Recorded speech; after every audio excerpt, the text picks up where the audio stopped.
Hello students, last lecture में हमने पढ़ा था एटॉमिक रेडियस और आयनिक रेडियस के बारे में और इसका वेरिएशन और उसमें जितने सारे एक्सेप्शंस थे उनके बारे में स्टडी किया था। अगर कोई नहीं देखा हो, नहीं पढ़ा हो तो प्लीज़ लास्ट लेक्चर आप देख लें। ठीक है, आज हम पढ़ेंगे आयनाइजेशन एनर्जी।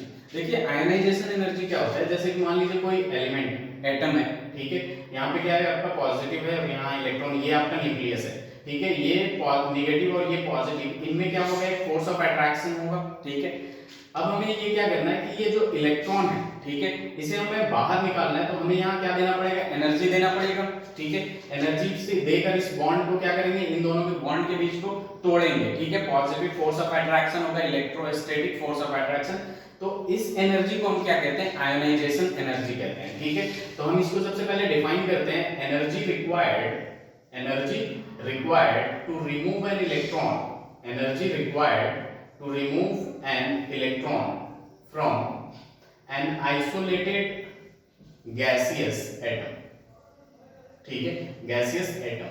अब देखिए यहाँ रिमूव एन इलेक्ट्रॉन, ठीक है, इलेक्ट्रॉन हम कहां से रिमूव करेंगे, वैलेंस शेल से। तो ये आप लिख भी सकते हैं। ठीक है, ये तो अंडरस्टूड है कि इलेक्ट्रॉन जब हम रिमूव करते हैं तो वैलेंस शेल से, लास्ट शेल में जो इलेक्ट्रॉन होता है उसको, उस इलेक्ट्रॉन को हम रिमूव करते हैं। तो इसका डेफिनेशन क्या होगा, energy required to remove an electron from an isolated gaseous atom.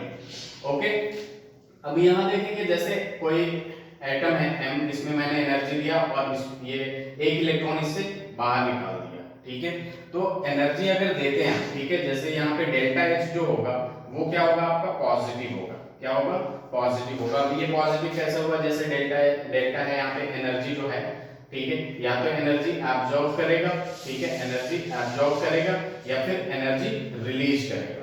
ठीक है, एनर्जी रिलीज करेगा। तो हम क्या कर रहे हैं, यहाँ पे एनर्जी दे रहे हैं यानी एब्जॉर्ब कर रहा है, इसको क्या कहते हैं हम एंडोथर्मिक कहते हैं, जिसमें क्या आता है पॉजिटिव आता है, और ये एनर्जी रिलीज करता है तो इसको क्या कहते हैं हम एक्सोथर्मिक कहते हैं, जिसमें क्या आता है वैल्यू निगेटिव आता है। ओके, तो ये है आपका आयोनाइजेशन एनर्जी। आयोनाइजेशन एनर्जी की जब यूनिट की बात करते हैं हम, तो यूनिट क्या आता है आपका इलेक्ट्रॉन वोल्ट पर एटम। ठीक है, या फिर जूल आ जाएगा या किलो जूल पर मोल आ जाएगा। सबसे पहले इन दोनों में रिलेशन देखते हैं, तो 1 electron volt is equal to होता है 1.6 × 10⁻⁻⁻⁹ जूल। ये रिलेशन ध्यान में रखिएगा। अगर कोई चीज जूल में आपने कन्वर्ट कर दिया तो वो आपका किस में हो जाएगा, किलो जूल में आप इजीली कन्वर्ट कर सकते हैं। ओके, अब हम बात करेंगे सक्सेसिव आयोनाइजेशन एनर्जी। ठीक है, सक्सेसिव आयोनाइजेशन एनर्जी का मतलब देखिए क्या होता है कि जैसे एक एटम है, इसमें मैंने क्या किया, एक इलेक्ट्रॉन निकाला, यहाँ पे क्या आया, प्लस आया, एक इलेक्ट्रॉन निकल गया। ये क्या आपका IE1 फर्स्ट आयोनाइजेशन एनर्जी। अब ये M+ है, इसमें भी मैंने फिर एनर्जी दिया और ये किसमें कन्वर्ट हो गया, M+2, एक और इलेक्ट्रॉन निकल गया। ठीक है, अब ये क्या हो जाएगा आपका IE2 हो जाएगा। फिर हमने क्या किया, M+2 में एनर्जी दिया, ठीक है, और फिर ये किसमें कन्वर्ट हो गया, IE3 हो जाएगा, M+3 हो जाएगा, प्लस इलेक्ट्रॉन हो जाएगा। M+3 में फिर से हमने एनर्जी दिया, IE4 हो जाएगा, और ये क्या हो जाएगा आपका M+4 और इलेक्ट्रॉन। ओके, तो इस पे एक बात ध्यान दीजिएगा कि जो IE1 है, IE2 है, IE3, IE4, जनरली क्या होता है कि जो IE4 होगा वो greater then IE3, greater than IE2, greater than IE1। इस ट्रेंड को हमेशा ध्यान में रखिएगा। जनरली यही होता है कि जैसे जैसे हम इलेक्ट्रॉन, एक्चुअल में होता क्या है कि हमने क्या किया, इलेक्ट्रॉन को, एक इलेक्ट्रॉन को निकाला, फोर्स ऑफ अट्रैक्शन। अब देखिए क्या होगा, प्रोटॉन तो उतना ही है, एक इलेक्ट्रॉन को निकाल दिया। अब प्रोटॉन ज्यादा होने की वजह से जो फोर्स ऑफ अट्रैक्शन होगा, जो न्यूक्लियस होगा, वो इलेक्ट्रॉन को और ज्यादा स्ट्रांगली होल्ड करेगा। फिर दूसरा इलेक्ट्रॉन देने के लिए ज्यादा एनर्जी देना पड़ेगा। ठीक है, इलेक्ट्रॉन और कम हो गए, फिर प्रोटॉन जो होंगे, न्यूक्लियस होगा और स्ट्रांगली होल्ड करेगा। तो जितना ज्यादा स्ट्रांगली होल्ड करेगा उसको उतना ज्यादा एनर्जी देना पड़ेगा हमें। तो ये बात हमेशा ध्यान में रखिएगा, जितना ज्यादा इलेक्ट्रॉन निकालते जाएंगे हम, उतना ही ज्यादा आयोनाइजेशन एनर्जी देना पड़ेगा। इसके बाद हम पढ़ेंगे आपका factors on which ionisation energy depends. Okay, factors on which ionisation energy depend. Okay, देखिए ये जो आयोनाइजेशन एनर्जी होता है, आई लिखता हूं मैं, ठीक है, अब मैं आई लिखूंगा। ठीक है, आयोनाइजेशन, जैसे आप मान लीजिए इतना बड़ा एटम है, यहाँ पे न्यूक्लियस है, और एक बड़ा एटम है। ओके, तो ये क्या होगा कि अगर साइज छोटा होगा तो यहाँ पे पॉजिटिव, ठीक है, प्रोटॉन और इलेक्ट्रॉन के बीच में जो अट्रैक्शन होगा, फोर्स ऑफ अट्रैक्शन, वो ज्यादा होगा एज कंपेयर टू दिस, क्योंकि ये दूर है, ठीक है, दूर होगा तो फोर्स ऑफ अट्रैक्शन क्या होगा, कम होगा, इलेक्ट्रोस्टैटिक फोर्स ऑफ अट्रैक्शन क्या होगा, कम होगा, और यहाँ क्या होगा, ज्यादा होगा। इस वजह से आयोनाइजेशन एनर्जी जो होता है इनवर्सली प्रोपोर्शनल टू साइज होता है। इस बात को ध्यान में रखिएगा, factors on which ionisation energy depends. तो आयोनाइजेशन एनर्जी क्या होता है, इनवर्सली प्रोपोर्शनल टू साइज होता है। क्यों होता है, यहाँ समझ में आ गया आप लोगों को कि अगर छोटा साइज होगा तो force of attraction, electrostatic force of attraction ज्यादा होगा, तो एनर्जी हमें क्या देना पड़ेगा, ज्यादा देना पड़ेगा उस बॉन्ड को तोड़ने के लिए, इलेक्ट्रॉन को निकालने के लिए, एज कंपेयर टू साइज ज्यादा होगा तो फोर्स ऑफ अट्रैक्शन कम होगा, तो वहां पे आयोनाइजेशन एनर्जी क्या करना पड़ेगा, कम देना पड़ेगा। तो सबसे पहला ये क्या हो जाएगा, आपका साइज हो जाएगा, ठीक है, factors on which ionisation energy depends. तो पहला क्या हो जाएगा, साइज हो जाएगा, साइज किसका, एटॉमिक साइज। ओके, फिर दूसरी जब बात करते हैं तो यहाँ पे क्या आता है, सेकंड वाले में आपका न्यूक्लियर चार्ज, ठीक है, nuclear charge, NC, nuclear charge की जब बात करते हैं तो देखिए क्या होता है, जैसे जैसे न्यूक्लियर चार्ज बढ़ेगा तो फोर्स ऑफ अट्रैक्शन भी क्या होगा, वो भी इंक्रीज करेगा, ठीक है। अगर फोर्स ऑफ अट्रैक्शन इंक्रीज करेगा तो हमें इलेक्ट्रॉन निकालने के लिए, वो फोर्स ऑफ अट्रैक्शन तोड़ने के लिए हमें एनर्जी ज्यादा देना पड़ेगा। यानी यहाँ पे जो आयोनाइजेशन एनर्जी होगा वो directly proportional to nuclear charge हो जाएगा। और ये जो न्यूक्लियर चार्ज होता है वो क्या होता है, आपका एटॉमिक नंबर, ठीक है, एटॉमिक नंबर, यानी ये क्या हो जाएगा, आपका नंबर ऑफ प्रोटॉन्स, ठीक है। तो जितना ज्यादा न्यूक्लियर चार्ज होगा उतना ही ज्यादा आयोनाइजेशन एनर्जी देना पड़ेगा। ओके, जैसे अभी हम जब हम वेरिएशन की बात करेंगे लॉन्ग पीरियड और ग्रुप में, तो वहां पता चलेगा कि पीरियड में क्या होता है कि साइज छोटा होते जाता है, तो लेफ्ट टू राइट जब मूव करते हैं तो आयोनाइजेशन एनर्जी इंक्रीज करता है, और जब ऊपर से नीचे आते हैं तो साइज बड़ा होता है तो आयोनाइजेशन एनर्जी क्या होता है, डिक्रीज करता है। ओके, तो ये दो फैक्टर हैं। थर्ड फैक्टर की जब बात करते हैं हम, तो थर्ड फैक्टर जो होता है वो होता है आपका इलेक्ट्रॉनिक कॉन्फ़िगरेशन। क्या होता है आपका, इलेक्ट्रॉनिक कॉन्फ़िगरेशन। देखिए ये इलेक्ट्रॉनिक कॉन्फ़िगरेशन वाला भी बहुत इंपॉर्टेंट है और इस पे बहुत ज्यादा क्वेश्चन पूछा जाता है, ठीक है। इलेक्ट्रॉनिक कॉन्फ़िगरेशन में हमें पता है कि एक सबसे ज्यादा स्टेबल जो होता है, एक हाफ फील्ड होता है, और दूसरा कौन सा होता है, आपका फुल फील्ड होता है, ठीक है। तो इस बात को ध्यान देना पड़ेगा आपको। जब हम क्वेश्चंस करेंगे तो हमें क्या करना पड़ेगा, उसका इलेक्ट्रॉनिक कॉन्फ़िगरेशन लिखना पड़ेगा, फिर हमें पता चलेगा हाफ फील्ड है, फुल फील्ड है, या इन दोनों में से कोई नहीं है। अगर ये दोनों है तो ये ज्यादा स्टेबल होंगे, तो इसको तोड़ने के लिए हमें ज्यादा एनर्जी देनी पड़ेगी, यानी वहां पे आयोनाइजेशन एनर्जी क्या होगा, ज्यादा होगा, ठीक है। फोर्थ इफेक्ट की बात करते हैं हम, फोर्थ फैक्टर की। फोर्थ फैक्टर की जब बात करते हैं हम, तो यहाँ पे आता है आपका पेनिट्रेशन इफेक्ट, या फिर सबसेल इफेक्ट भी कहते हैं इसको, सबसेल शेल इफेक्ट। इसमें ध्यान दीजिएगा कि जो पेनिट्रेशन पावर होता है सबसे ज्यादा क्या होता है, एस होता है, पी होता है, डी होता है, उसके बाद एफ होता है, ठीक है। जो एस सबशेल होता है वो न्यूक्लियस से सबसे नजदीक में होता है, ठीक है। तो वहां पे जो आपका फोर्स ऑफ अट्रैक्शन होता है इलेक्ट्रॉन और न्यूक्लियस के बीच में सबसे ज्यादा होता है, ठीक है। तो यहाँ से इलेक्ट्रॉन निकालना है, एस सबशेल से इलेक्ट्रॉन निकालना ज्यादा टफ होता है। जैसे मान लीजिए यहाँ दे दिया 3s 3p 3d, ठीक है। इन तीनों में सबसे ज्यादा एनर्जी किसको देना पड़ेगा, अगर इलेक्ट्रॉन इन तीनों में प्रेजेंट है तो निकालने के लिए, तो S then P then D then F। सबसे पुअर इफेक्ट किसका होता है, F का होता है, क्योंकि ये कॉम्प्लेक्स होता है, ठीक है। जैसे S का जो शेप भी है वो स्फेरिकल है, ठीक है। यहाँ पे क्या होता है, आपका डंबल शेप होता है, और इसमें क्या होता है, डबल डंबल शेप होता है, तो इजीली निकल सकता है। लेकिन यहाँ पे क्या होता है, ज्यादा एनर्जी देना पड़ता है। ओके, अब हम बात करते हैं वेरिएशन ऑफ आयनाइजेशन एनर्जी, ठीक है। सबसे पहला आ जाएगा आपका अलोंग पीरियड। अलोंग पीरियड के अलोंग वेरिएशन क्या होता है, इंक्रीज करता है या डिक्रीज करता है। तो पीरियड में हमें पता है लेफ्ट टू राइट जाते हैं, ठीक है। लेफ्ट टू राइट जाएंगे तो हम सबसे पहले एक एग्जांपल ले लेते हैं, lithium, beryllium, boron. Second period ले लेते हैं carbon, nitrogen, oxygen, fluorine, neon, ठीक है। अब देखिए जब लेफ्ट टू राइट जा रहे हैं हम, तो यहाँ पे क्या हो रहा है कि न्यूक्लियर चार्ज जो हो रहा है वो क्या हो रहा है, इंक्रीज हो रहा है, ठीक है। न्यूक्लियर चार्ज कैसे इंक्रीज हो रहा है, इसमें क्या था, 3 था, 3 4 5 6 7 8 9 10, तो यहाँ पे क्या होगा, न्यूक्लियर चार्ज इंक्रीज हो रहा है, तो यहाँ पे आयोनाइजेशन एनर्जी भी क्या होगा, इंक्रीज। ये जनरल ट्रेंड की बात कर रहे हैं, जब एक्सेप्शन आएगा तो हम उसमें अच्छे से एक्सप्लेन करेंगे कि वो ऐसा क्यों हुआ, ठीक है। तो आयोनाइजेशन एनर्जी क्या होगा, इंक्रीज कर जाएगा न्यूक्लियर चार्ज में। उसके बाद बात करते हैं हम डाउन द ग्रुप, ठीक है। दूसरा क्या बात करते हैं हम, डाउन द ग्रुप। जब डाउन द ग्रुप की बात करते हैं हम, ठीक है, जैसे ले लीजिए, पहले ही ले लीजिए, पहला ग्रुप ले लेते हैं रुबिडियम। तो यहाँ क्या हो रहा है कि डाउन द ग्रुप क्या हो रहा है, आपका साइज इंक्रीज कर रहा है। तो साइज इंक्रीज करेगा तो हमने वहां क्या बताया था, आयोनाइजेशन एनर्जी डिक्रीज करेगा। तो जनरल ट्रेंड यही होता है आयोनाइजेशन एनर्जी का कि along period left to right जाएंगे तो आयोनाइजेशन एनर्जी इंक्रीज करेगा due to increase in nuclear charge, और डाउन द ग्रुप क्या हो जाता है आपका, due to increase in size ionisation energy will be decreases, ठीक है, डिक्रीज होने लगेगा। ओके, अब यहाँ हम सबसे पहले क्या करते हैं, फर्स्ट पीरियड की बात करते हैं, P1, ठीक है। P1 में दो एलिमेंट होते हैं, एक हाइड्रोजन होता है और एक क्या होता है आपका, हीलियम होता है, ठीक है। अब देखिए इधर से इधर जाते हैं तो हमारा क्या होता है, आयोनाइजेशन एनर्जी इंक्रीज करता है। यहाँ पे जब हम इसका कॉन्फ़िगरेशन करेंगे, यहाँ 1s1 आएगा, यहाँ 1s2 आएगा, ठीक है। यहाँ पे क्या आपका फुल फील्ड है, ठीक है, फुल फील्ड है ये जो, और ऊपर से एक ही शेल है और न्यूक्लियस के सबसे नजदीक है, ठीक है। जो वैलेंस इलेक्ट्रॉन है वो न्यूक्लियस से सबसे पास में है, ठीक है। तो ये जो हीलियम होता है इसका highest ionisation energy in periodic table होता है। पीरियोडिक टेबल में सबसे ज्यादा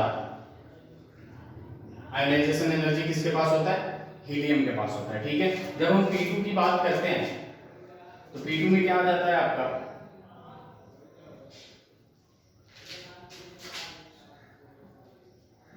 ओके।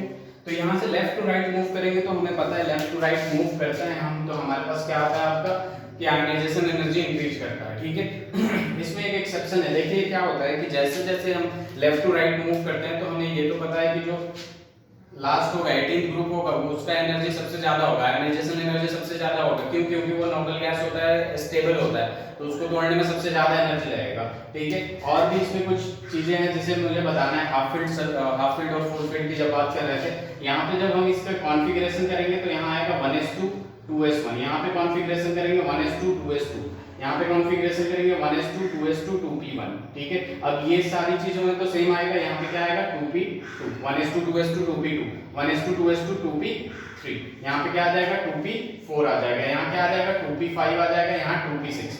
ये देखिए यहाँ पे ये तो नियॉन है आपका, ये फुल फील्ड है तो ये तो सबसे बड़ा होगा, ओके। अब यहाँ देखते हैं हम बेरिलियम के बारे में बात करते हैं, तो ये क्या है आपका फुल फील्ड है, दिख रहा है दोनों सबसेल क्या है, फुल फील्ड है। और यहाँ नाइट्रोजन की जब बात करते हैं तो ये क्या है आपका हाफ फील्ड है। तो यहाँ पे देखिए एक्सपेक्टेड क्या था हमारे पास कि ये जो ट्रेंड आएगा एक्सपेक्टेड सबसे ज्यादा, उसके बाद उसके बाद उसके बाद उसके बाद उसके बाद उसके बाद उसके बाद, ठीक है, ऐसे होगा आयोनाइजेशन एनर्जी। लेकिन जब हमने इलेक्ट्रॉनिक कॉन्फ़िगरेशन किया तो हमें पता चला कि यहाँ पे क्या आ रहा है आपका, एक का फुल फील्ड आ रहा है, एक का हाफ फील्ड आ रहा है। तो यहाँ पे देखिए यहाँ ज्यादा जंप तो नहीं होता, ये जो बेरिलियम का आयोनाइजेशन एनर्जी होगा वो बोरॉन से ज्यादा होगा, और नाइट्रोजन का आयोनाइजेशन एनर्जी ऑक्सीजन से ज्यादा होगा, बाकी सब सेम होगा। लाइक अगर हम लिखना चाहें तो लिथियम, फिर क्या हो जाएगा बोरॉन हो जाएगा, फिर बेरिलियम हो जाएगा, फिर कार्बन होगा, उसके बाद डायरेक्ट ऑक्सीजन आ जाएगा, उसके बाद नाइट्रोजन आएगा, फिर फ्लोरीन और फिर नियॉन आ जाएगा, ओके। तो आप आई होप आप लोगों को समझ में आ गया हो, ये ज्यादा स्टेबल है इस बोरॉन से, इसलिए ये पहले आ जाएगा, ये बाद में जाएगा, ठीक है। इसमें जंप ज्यादा नहीं होता है कि ये फुल फील्ड या ये हाफ फील्ड है तो एकदम उधर चला जाए फ्लोरीन के बाद, ऐसा नहीं होता, एक जंप करता है, ठीक है। जब हम P3 की बात करते हैं पीरियड थर्ड की, तो यहाँ पे क्या आता है, sodium, magnesium, aluminium, silicon, phosphorus, sulphur, chlorine और आर्गन। यहाँ पे जब हम ये लिखेंगे हम इलेक्ट्रॉनिक कॉन्फ़िगरेशन करेंगे, उससे पहले एक्सपेक्टेड क्या था, सबसे ज्यादा ये होगा, फिर मतलब इस लाइन में क्या होगा, इंक्रीज करेगा, ठीक है। आयोनाइजेशन एनर्जी इधर इंक्रीज करेगा, एक्सपेक्टेड तो यही था। लेकिन जब हम इसका कॉन्फ़िगरेशन करते हैं 1s2 2s2 2p6 3s1, ठीक है, यहाँ पे क्या आ जाएगा आपका 2p6 3s2, ठीक है। अब यहाँ पे देखिए ये क्या आएगा 2p6, ये सब सेम होगा इधर, ठीक है, 2p6 3s2 3p1, ठीक है। अब यहाँ पे डायरेक्ट मैं लिख देता हूँ 3p2 3p3 3p4 3p5 3p6, again ये फुलफिल्ड है, ठीक है। यहाँ पे अगर सबसे पहले देखें तो मैग्नीशियम भी क्या है, फुलफिल्ड है। और यहाँ पे हम फास्फोरस का देखें तो ये भी क्या है, ये हाफ फिल्ड है, ठीक है। इसमें भी वही ट्रेंड आएगा, ये इधर जाएगा इससे पहले और ये इससे पहले, ठीक है। तो यहाँ पे जो होगा आपका सोडियम आएगा, उसके बाद पहले क्या आ जाएगा, एल्युमिनियम आएगा, उसके बाद क्या आ जाएगा, मैग्नीशियम आ जाएगा, फिर सिलिकॉन आ जाएगा, उसके बाद फास्फोरस बाद में जाएगा, सल्फर आएगा, फिर फास्फोरस, उसके बाद क्लोरीन और फिर आर्गन इनर्ट गैस, ठीक है। तो आई होप कि आप लोगों को समझ में आ गया हो, ठीक है। जनरल ट्रेंड तो है ही, लेकिन हाफ फील्ड और फुल फील्ड की वजह से थोड़ा सा इधर उधर होता है, ठीक है। अभी हम आगे बढ़ेंगे तो ग्रुप में देखेंगे लेंथेनॉइड कंट्रैक्शन वगैरह 14 15 जो कि बहुत इंपॉर्टेंट है। और एक बात हमेशा ध्यान रखिएगा, जो एक्सेप्शन है वही सबसे ज्यादा इंपॉर्टेंट है। कॉम्पिटिटिव एग्जाम में जेईई और पीएमटी में वही पूछता है आपका, एक्सेप्शन ही ज्यादा पूछता है। तो इसको आप ध्यान में रखिएगा, लिख के रखिएगा, बार-बार देखते रहिएगा ताकि हमेशा याद रहे। ओके, तो ये पीरियड की बात कर लिया, अब हम ग्रुप की तरफ चलेंगे। ग्रुप में देखते हैं हम, तो सबसे पहले G1 ये ग्रुप 1 देखते हैं। तो यहाँ क्या आता है, के रब से, ये देखिए ये फ्रेंसियम को हम छोड़ देते हैं, क्यों, क्योंकि ये क्या होता है आपका, रेडियो एक्टिव होता है। ओके, तो यहाँ जब डाउन द ग्रुप जाएंगे हम तो साइज क्या होगा, इंक्रीज करेगा, और आयोनाइजेशन एनर्जी इसी वजह से क्या होगा आपका, डिक्रीज करेगा। ओके, अब देखिए यहाँ पे लेफ्ट टू राइट मूव करते हैं तो आयोनाइजेशन एनर्जी डिक्रीज करता है, सॉरी इंक्रीज करता है, और टॉप टू बॉटम मूव करते हैं तो आयोनाइजेशन एनर्जी डिक्रीज करता है। तो ये जो है सीजियम जो है आपका lowest ionisation energy, lowest ionisation energy in periodic table, PT periodic table, lowest ionisation energy in periodic table. ऐसे ही हम ग्रुप 2 की बात कर लेते हैं। तो ग्रुप 2 में देखिए क्या हो जाता है आपका, बेरिलियम, मैग्नीशियम, सॉरी बेटा, मांगे, कार, स्कूटर, बारात, ये जो रेडियम होता है वो भी क्या होता है आपका, रेडियो एक्टिव होता है, ठीक है। यहाँ पे आएंगे आपका साइज इंक्रीज किया तो यहाँ पे आयोनाइजेशन एनर्जी क्या हो जाएगा, डिक्रीज कर जाएगा, ठीक है। तो ग्रुप में ऐसा होता है कि जब हमारे पास साइज इंक्रीज करते हैं तो आपके क्या होता है, आयोनाइजेशन एनर्जी डिक्रीज करता है, और हमें पता है ऊपर से नीचे आने से साइज क्या होता है, इंक्रीज करता है। ओके, अब हम कुछ क्वेश्चंस करते हैं। Compare IE1 and IE2 of oxygen and nitrogen, ठीक है। देखिए ऑक्सीजन और नाइट्रोजन का हमें क्या बताना है कि IE1 first ionisation energy and second ionisation energy compare करके बताना है। तो नाइट्रोजन के बाद ऑक्सीजन आता है, लेकिन हमने क्या देखा कि नाइट्रोजन का ज्यादा होता है फर्स्ट आयोनाइजेशन एनर्जी, ठीक है। पीरियड में हमने देखा था सेकंड पीरियड में। तो सबसे पहले हम देखिए यहाँ पे कॉन्फ़िगरेशन करते हैं, इसका 8 होता है और इसका 7 होता है। यहाँ 1s2 2s2 2p2, ठीक है। और यहाँ पे क्या हो जाता है आपका 1s2 2s2 2p3।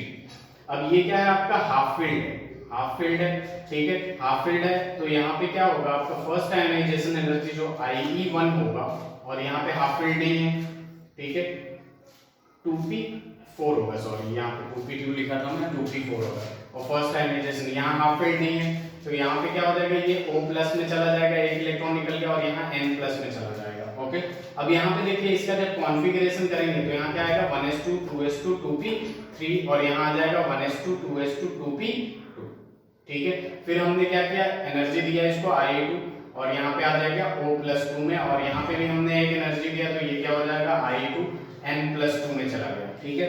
ये देखिए मैं पूरा लिख के समझा रहा हूँ कि कॉन्फ़िगरेशन करते टाइम फर्स्ट टाइम ये हाफ फील्ड था, तो ये ज्यादा स्टेबल था एज कंपेयर टू दिस, तो इसमें ज्यादा एनर्जी देना पड़ेगा। यानी जो फर्स्ट आयोनाइजेशन एनर्जी जो होगा नाइट्रोजन का, वो greater than first ionisation energy of oxygen, ठीक है। जब सेकंड आयोनाइजेशन एनर्जी की बात करते हैं तो ऑक्सीजन क्या किया है कि ऑक्सीजन का जब अब इलेक्ट्रॉनिक कॉन्फ़िगरेशन हुआ तो उसमें पता चला कि ये हाफ फील्ड हो गया, ठीक है, और ये हाफ फील्ड नहीं रहा, ठीक है। तो इसलिए ये हाफ फील्ड हो गया, तो इसमें ज्यादा, ये और स्टेबल है तो इसमें ज्यादा एनर्जी देना पड़ेगा हमें इलेक्ट्रॉन निकालने के लिए एज कंपेयर टू दिस। तो इसलिए आयोनाइजेशन एनर्जी सेकंड जो होगा ऑक्सीजन का, वो greater than ionisation energy of nitrogen, second ionisation energy of nitrogen. यहाँ साफ साफ मैंने स्टार्टिंग में भी लिख रखा था, हाफ फील्ड फुल फील्ड ज्यादा स्टेबल होता है एज कंपेयर टू ऐसे इलेक्ट्रॉनिक कॉन्फ़िगरेशन पे जो ना हाफ फील्ड हो और ना ही फुल फील्ड हो। और भी एग्जांपल करते हैं हम लोग,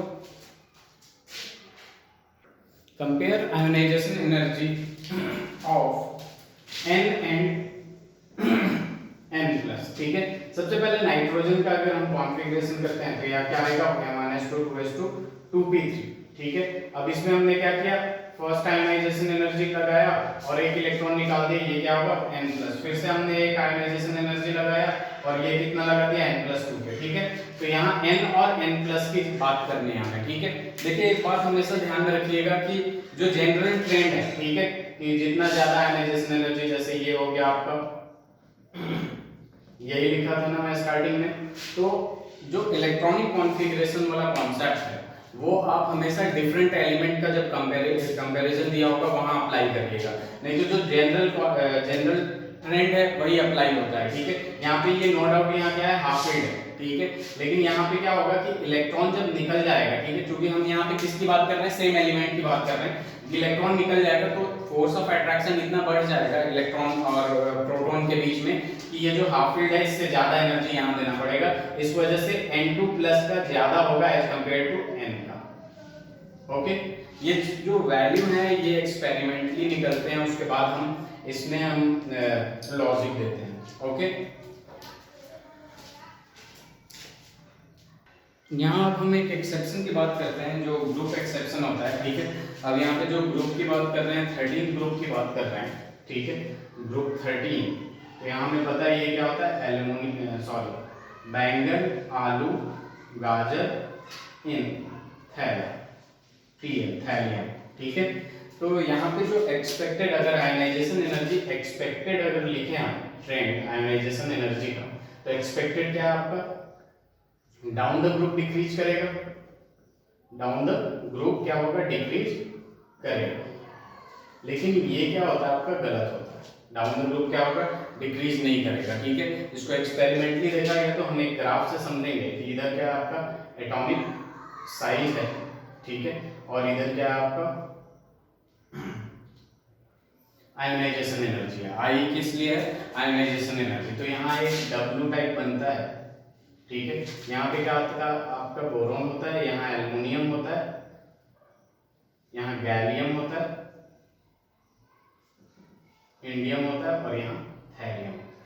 देखिए यहाँ होता क्या है कि जब साइज की बात करते हैं आयनाइजेशन एनर्जी और यहाँ पे एटॉमिक नंबर्स और एटॉमिक साइज नहीं एटॉमिक नंबर के बीच का ग्राफ होता है, ठीक है, ये ग्राफ होता है। तो ये देखिए ये ग्राफ क्या कहता है, ठीक है। ये सबसे पहले मैं रियलिटी लिख देता हूँ कि एक्चुअल में जो आपका ट्रेंड होता है, एक्चुअल में जो आयनाइजेशन एनर्जी का जो डिक्रीजिंग या इंक्रीजिंग ऑर्डर में, तो बोरोन के बाद डायरेक्ट क्या आ जाता है आपका, थैलियम आ जाता है, ठीक है। इसका मैं अभी आपको रीजन देता हूँ। बोरोन के बाद डायरेक्ट आपका थैलियम आ जाता है, उसके बाद आता है आपका गैलियम, ठीक है, बोरोन, थैलियम, गैलियम, उसके बाद आता है आपका एल्युमिनियम, उसके बाद आता है आपका इंडियम, ठीक है। देखिए इसमें होता क्या है कि ये जो थैलियम है, ठीक है, ये कॉन्ट्रैक्ट हो जाता है ड्यू टू लेंथेनॉइड कॉन्ट्रैक्शन, ठीक है, लेंथेनॉइड कॉन्ट्रैक्शन की वजह से, ठीक है। जो F ब्लॉक जब हम पढ़ेंगे तो पता चलेगा, इसका साइज बहुत छोटा हो जाता है और जब साइज छोटा होता है तो इसका जो आयनाइजेशन एनर्जी इंक्रीज होगा, क्योंकि हमें पता है कि size is inversely proportional to ionisation energy, ठीक है। तो इसलिए ये सेकंड नंबर पे आ जाता है। और ये जो गैलियम होता है ये ट्रांजिशन कंट्रैक्शन की वजह से, ठीक है, ये 3D सीरीज जो होता है, थर्ड पीरियड होता है, उसमें क्या आता है, डी ब्लॉक आता है। तो ये ट्रांजिशन कंट्रैक्शन की वजह से इसका भी साइज छोटा होता है, जिसकी वजह से आयनाइजेशन एनर्जी इंक्रीज कर जाता है, तो गैलियम हो जाता है। उसके बाद आ जाता है आपका एल्युमिनियम और उसके बाद इंडियम। एल्युमिनियम जो होता है वो छोटा होता है एज कंपेयर टू इंडियम, सबको पता है, इसलिए एल्युमिनियम फोर्थ नंबर पे आता है और ये इंडियम। तो ये ग्राफ ध्यान में रखिएगा, W बना दीजिए, ठीक है, ये थोड़ा ऊपर है, ठीक है। तो बैंगन, आलू, गाजर इन थैला, और सबसे ज्यादा आयनाइजेशन एनर्जी बोरोन का, फिर थैलियम का, फिर गैलियम का, और उसके बाद आ जाएगा आपका एल्युमिनियम का, ठीक है, उसके बाद इंडियम का, ठीक है, एल्युमिनियम का और फिर इंडियम का। तो एल्युमिनियम और इंडियम का थोड़ा पास में होता है, तो ये बात ध्यान में रखिएगा, ठीक है, कि ये एक एक्सेप्शन है 13th ग्रुप का आयनाइजेशन एनर्जी में, ओके। अब यहाँ ग्रुप 14 की बात करते हैं एक्सेप्शन में। तो यहाँ पे ग्रुप 14 में देखिए क्या होता है कि जब नीचे जाएगा हमारा तो जो साइज होगा इंक्रीज करेगा, तो आपका आयनाइजेशन एनर्जी डिक्रीज करेगा। लेकिन यहाँ पे क्या हो जाता है आपका कि ये जो लेड होता है पीवी जो होता है ड्यू टू लेंथेनॉइड कॉन्ट्रैक्शन, ठीक है, वही लेंथेनॉइड कॉन्ट्रैक्शन की वजह से इसका साइज थोड़ा छोटा हो जाता है इससे 3 से, तो ये क्या हो जाता है आपका साइज छोटा होता है तो आयनाइजेशन एनर्जी क्या हो जाता है इंक्रीज कर जाता है। तो इसका जो ट्रेंड होगा, ठीक है, फॉलो करेगा कार्बन, सिलिकॉन, जर्मेनियम और फिर आ जाएगा लेड, उसके बाद आएगा टिन, ठीक है। तो आई होप ये आप लोगों को समझ में आ रहा है। रीजन यही है, यहाँ पे क्या होता है आपका लेंथेनॉइड कॉन्ट्रैक्शन होता है। क्या होता है आपका लेंथेनॉइड कॉन्ट्रैक्शन होता है। अब हम बात करेंगे metallic and non metallic character की। तो मैं इसे इरेज कर रहा हूँ, आप लोग साथ साथ में नोट्स बनाते चले प्लीज, ताकि एग्जाम टाइम में आप लोगों को काम है, रिविजन करते टाइम काम है। Metallic and non metallic character की जब बात करते हैं